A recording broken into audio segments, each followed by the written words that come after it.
morning. I have my coffee that I've already drunk because this is my third attempt at filming today.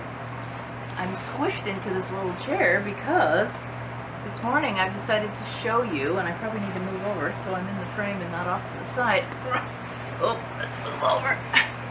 Show you the tablecloths that I found at the antique store in El Paso and a little piece of mail that came last night in my mailbox. So just to catch up, if this is your first video, over the weekend we went to Las Cruces, New Mexico. It was a fun trip. I'm glad I went, but it's not super exciting. However, whenever we go to a new town, we look for antique stores and fabric stores and yarn stores. Now, Las Cruces has one yarn store. I didn't go. Itchy nose, always an itchy nose. Have you noticed that? And they had two quilt shops. Also didn't go.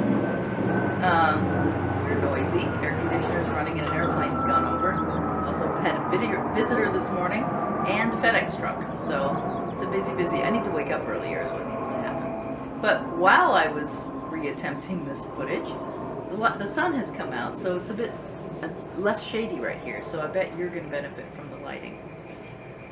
We're trying a new camera, so let me know if you think this camera shot's a little bit better. It does show my stomach a bit. I've got to think about sitting up while I talk to you. Anyway, so we did the one antique store in Las Cruces, and then we did an old part of the town, which you can see on the Easter video. And then we went down to El Paso and found an antique store that had a trunk full of linens. So I bought 4 huge tablecloths. These suckers are like 15 feet long. I will never own a table that will fit them, and I'm not sure many people would own a table that would fit them, but the reason I want them is to cut up for Edwardian Society clothing. Oh, I'm going to start with the Organza one first. So the first one is, and they all have stains, some worse than others. I paid about, I think I paid $25 for the not stained ones, and I paid just around about $20 for the ones that had stains. As I'm going to cut them up, I can fussy cut them and avoid the stains. I'm also going to run these in a nice bath of OxyClean and see if some of the little spots can come out. But this one is an Organza one. It's definitely not polyester. It doesn't quite feel like cotton though as well, so I'm not sure what this fiber is. I obviously need to do a test. See, there's a few stains. I don't know if you can see it from your distance. There's stains, but I'll either leave them in or I'll fussy cut them. This is a white work, not white work, applique, a white on white applique, and it's, what is it, an acantha leaf maybe? I'm not sure, but it's very pretty. This goes all the way around the edge, and I think I can harvest enough of it to make a nice blouse and or skirt or petticoat, if nothing else. And I can't get the stains out, I figure I can use these for petticoats. But see, that will make a nice little collar on a shirt. And it is huge, so there is plenty to choose from. This one is a little bit smaller than the other 3. So, oop, let's not get you dirtier. So that's Organza.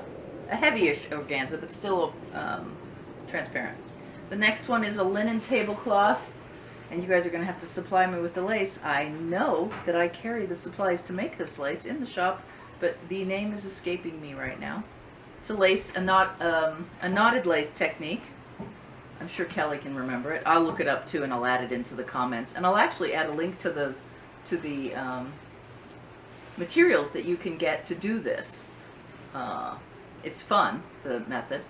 So basically, you buy this bias tape, and then you pin it out, and you baste it onto a piece of fabric, and then you do needle lace in between, and do little knots and weave designs within to make the lace edge. Now this has lace all the way around the border, all huge, lengthy, 15 or so feet of it, and then a design in the center that is also all the way down the center. So again, great skirt material or blouse material that I can fussy cut. Then there are 2, let's put this one over here as well. There are 2 embroidered embroidered tablecloths. This one is machine embroidered with a little bit of cut work. This one I fell for because of the beautiful center embroidery.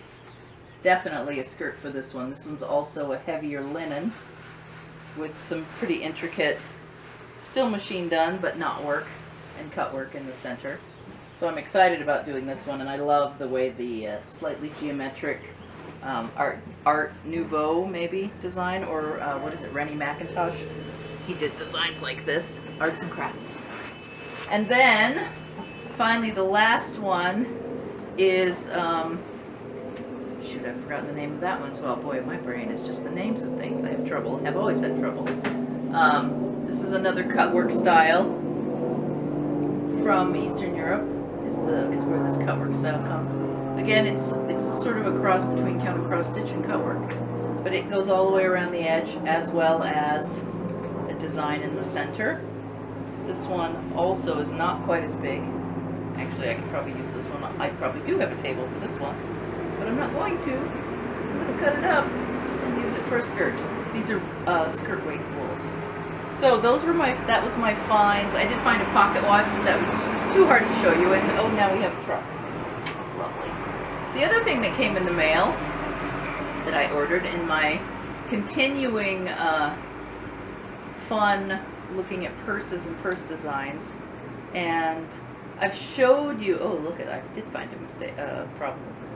I've showed you. I think I've shown you my other purses, and I'll do a purse intensive talk at some point and show you all the different purses and talk about what I've learned so far about purses in the Victorian through the Edwardian areas where I'm sort of narrowing this. But I found this online and ordered it, and mostly I ordered it because of how much this closure intrigued me. So this opens up, and then this expands open to get into your coin purse or your purse. Now the problems with this one is it's coming loose on the expansion, and then I just noticed that one of these is loose. So I need to not lose my beads here. There's a few beads still that remain, so I've got to re-anchor that and secure it. But these are metallic beads, and then this expandable, the hardware works great. So even if these purses disintegrate, I can use the hardware for future purses. Of course, this one's in beautiful shape, so I'll save it as is. I'm guessing that this is used to anchor this to the waist of a skirt on a chatelaine or just a skirt hook, and then or some sort of an anchor. But I don't know, and if you know, let me know. It sure fits your finger nicely just to carry your purse on your finger and keep it secure. So that could be the case. I do know, well, I sell these rings in the shop. Oh, no I don't, because I don't have that anchor on it. Theoretically you could use the rings, but you'd have to run the chain through it. There is no jump ring. But I can get my hands on these closures, and that was sort of why I was interested in picking this up, because I wanted to see how the closure worked. It has a monogram on the tip. We think MJS, which is adorable. And of course this is probably sterling, although I don't see any marks in it, so maybe it's just metal. Anyway, those are my antique finds this week.